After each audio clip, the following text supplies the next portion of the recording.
Hi everybody, I'm Bill Sanders and this is Watch Art Sci, the art and science of watch collection. Today I want to talk about something that is a little different, but not so different.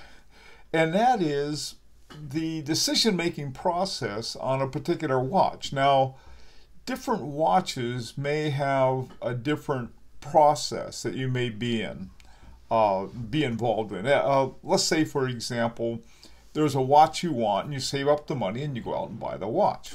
Okay, that is not atypical, but it is something that everybody understands. Okay, what I have the decision I'm was involved in and made a decision with was a watch for my wife. Now, it's our 25th wedding anniversary, and so I wanted to get something really nice. I've got a lot of really nice watches, and I thought, well, this is something, I don't want to go out and get her, some cheap watch and say, happy anniversary. So anyway, I thought, well, I really want to think this through. I want to get one that would be the equal to any of mine. And so this involves two things. One, a lot of money.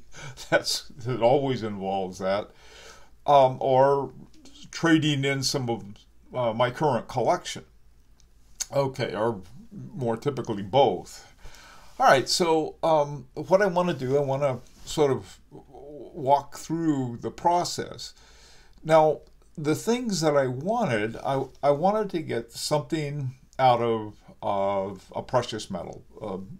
Gold was the main one, but platinum would do. I don't have anything against stainless steel. Some of my favorite watches, my Parmigiani is stainless steel. So's my Bovet. These are both stainless steel. I've got nothing against stainless steel, but for something special I wanted to get a gold or platinum, most likely gold. Okay, so I also wanted to get her something too. I don't want to get one of those little bitty old-fashioned girly girl watches that you can barely see. Instead, I wanted to get her one that was, in the mid-30s up to 39 millimeters, something like that. So it turned out to be, apparently a lot of women like those too, because there were a lot available in that size. So let's take a look and see what came up to. Oh, also too, one thing, this is very important to me, probably not to her. I wanted to get a mechanical watch, either automatic or wind up. This was important. I didn't want to get a quartz watch with a battery, just because I don't know if this would have been a big deal to her, but it was to me. So I'm going to get her something that's something I know has got the insides is as good as the outside. All right, so I started off with this one. Now, this one was a relatively new one to me, Clé de Cartier, and it has a caliber 1847. One of the problems that I've had with Cartier is sometimes, you never know. It's sort of like you just don't know what's inside. Sometimes they have their own in-house movements, and sometimes they have surprises. Okay. All right, well, the caliber 1847 MC automatic is one of their in-house movements, and so this one was certainly a candidate. It was gold, which was part of the criteria. It had diamond hour markers, which was sort of a nice plus, center seconds, and a date. The price on it was $14,700. Now, this was pretty steep as far as I was concerned. I thought, well, if I could find one that would be in sort of the secondary markets, and the thing that's good about secondary markets is that they'll take trades. So that was another thing I was thinking about. Okay, so that was the first one. I liked it. I liked the looks of it. The second one that I found out, this one was in a secondary market, a condition 0. And this is a Jaquet Droz Lady 8. And this was one I liked from the first time I saw it, the Lady 8. And it's the around the bezel and then through the little 8 at the top were garnets. And there was sort of a reddish brown garnets. It was in pink gold. And they had at the top, they had a brown pearl. I mean, this was really an interesting looking watch. And of course, it has in-house movement, the Jaquet Droz caliber 1153, which is an automatic. Not crazy about automatics, but that's me more than anything else. I have some automatics and I like them, but I prefer a wind-up. All right, so that was this was a second consideration. The third one was a Bovet 1822 Miss Audrey. Now, I had seen these in New York, and I really liked it. Now, this is part of the Amadeo system, and the Amadeo system is where you can take off the bands and then set it up on your desk as a desk watch. So I thought, well, this would be nice. She'd have it with her on the desk and so forth. Now, the problem with this is that it had everything I wanted except one thing, and that is it's stainless steel. It has the serpentine hands. I love those. They're sort of little, look like a little serpent, I guess. It had the guilloche. It had beautiful guilloche in there. It had 4 diamond hour markers at the 12, 3, 6, and 9 o'clock. And then it had 103 diamonds around the bezel and then in the bow of the watch.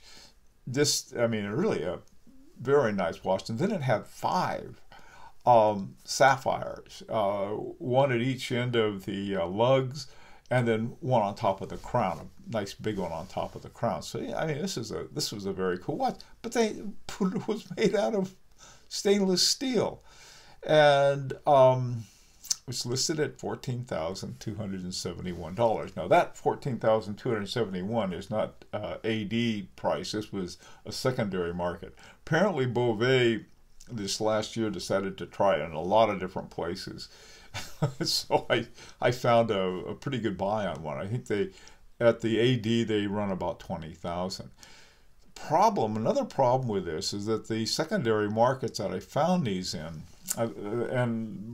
these were ones that wouldn't take trade-ins. Okay, some of them would, but like I said, once I figured it's stainless steel, I didn't look too hard for that. Okay, the next one is a Parmigiani Fleurier Kalparisma Agenda.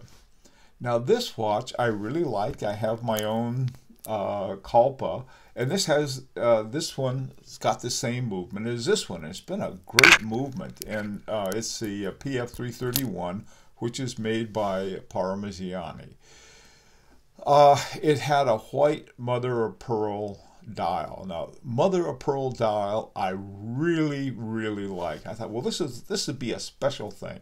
I'm starting to pile up the stuff that I want. I wanted the guilloche, I wanted the mother of pearl, I wanted the precious metal, all of these different things, and then I like the serpentine hands on it. Okay, so but this one was great, except it had stainless steel, and I really didn't want to get stainless steel.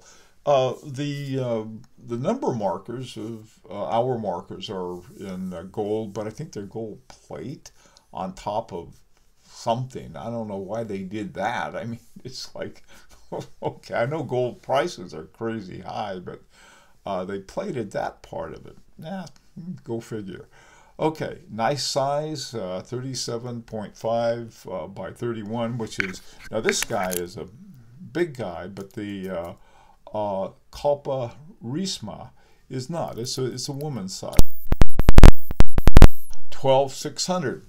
Price is pretty good, And I know that if I could find one out in the wild in the secondary market where they take trade-ins, I could probably get it for a lot better. But like I said, this is stainless steel, so that was out of the running. Okay, now this next one I found I really liked a lot, Piaget Limelight Stella. Now that thing was 28,600, which was sort of out of the ballpark.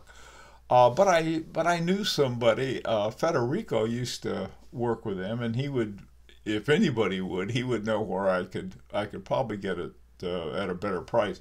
But I don't think it would be, even with Federico's magic at work, whether I could find one which was low enough. But it had everything I liked.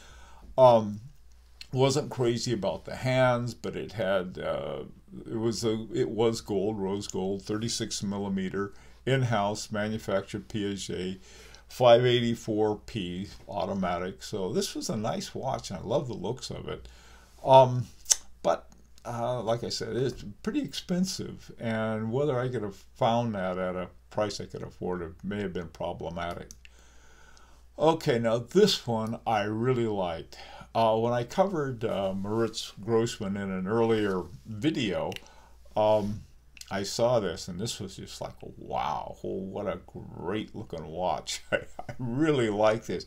For a woman's watch, it's rose gold, 36 millimeters. By the way, too, Moritz Grossmann, the CEO, was a woman. She got the name Moritz Grossmann and did everything else. And she's also a watchmaker, great gal, Christine Hutter, I think is her name. And so this was another reason I thought, well, you get something for a woman, you wouldn't hurt to have someone who's a watchmaker. And boy, I tell you, this is just gorgeous. The mother of pearl dial, the gold, then they have some kind of I don't know what it is, a sapphire or something on the crown, and then on the lugs they have like little hooking lug. Really interesting looking watch. In-house manufactured caliber 102.0. They've used that same caliber in some of their other watches, which is fine with me. But it's called the Moritz Grossmann Telnut Sleeping Beauty. No way that thing is going to be available in the wild for something I could afford and then use for the trade-in. Okay, so what happened? Well, let's take a look at the unboxing and find out. Well, we got an unboxing today, so let's take a look at this. It comes in this pretty big box. Get it all opened up here. And let's see what we got. Whoop.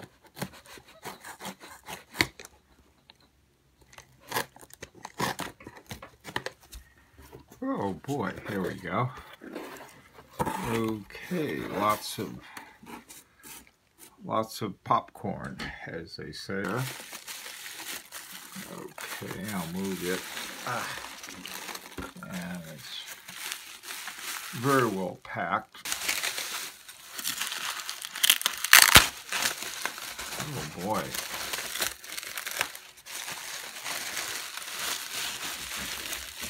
Okay.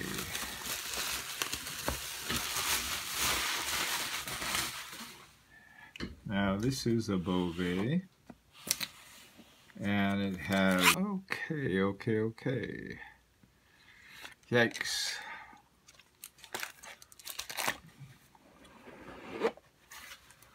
Oh boy. Is this ever a nice box? Let me pull this out of here.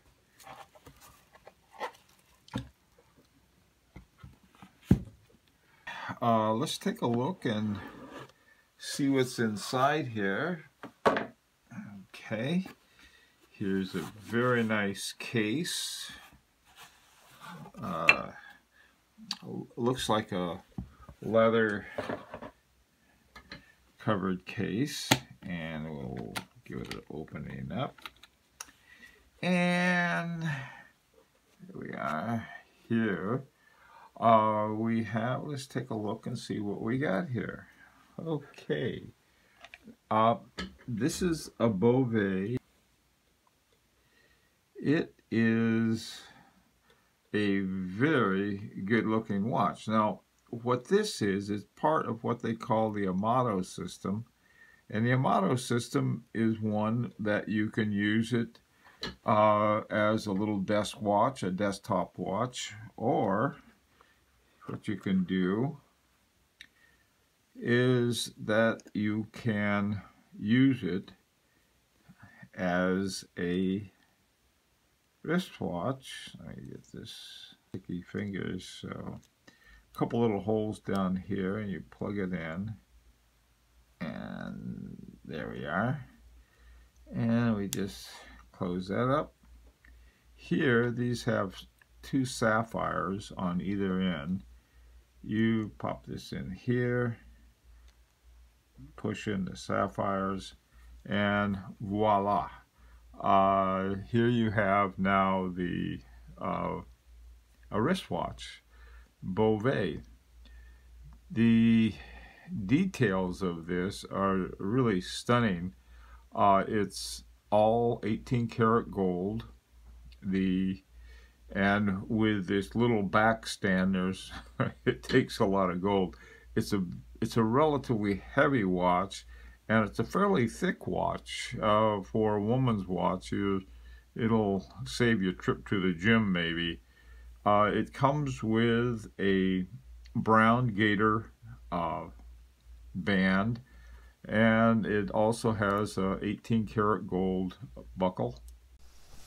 Well, as you saw from the unboxing, it was almost impossible to see the dial the way it was set up. So I thought, well, I better take some good still shots and show you what everything looks like. Okay, first of all, the Amadeo system, the setting up on a desktop, you can see in the picture it's like a really very nice. You can turn it around, you can see the movement, and even the rotor has a gold engravings on it. It's just beautiful no matter which way you look at it. And if you look at the dial, it had everything I wanted. It had the first of all, the hour markers are all in little diamonds. The bezels, top and bottom, you can't see them, all of them here. On the bottom bezel, on the sides they have the sapphires, and then they have a bigger sapphire on top of the crown. Mother of pearl and guilloche. I wanted both of those. This watch had it. It's got the serpentine hands.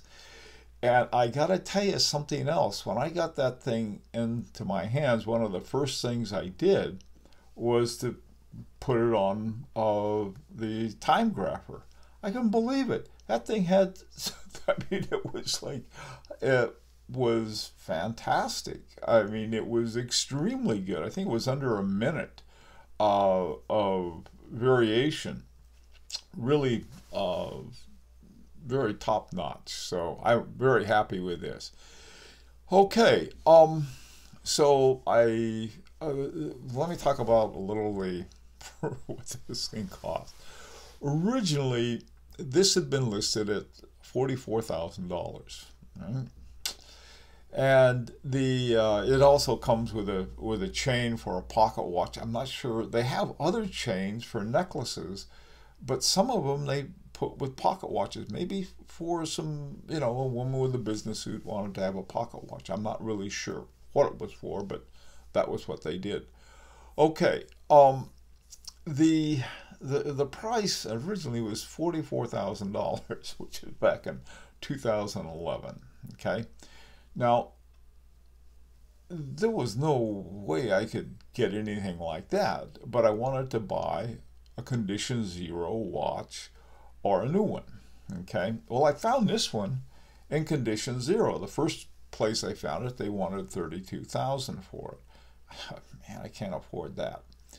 And so I looked and I looked and I waited, and our anniversary was the day after Christmas. Okay, so this was when I was really looking for this, it was around Christmas time, and they were having this one place with a special Christmas sale, and they had a good price for it. That I was and it cost me a watch. One of my favorite, Vacheron Constantin overseas, is no longer with me because of this.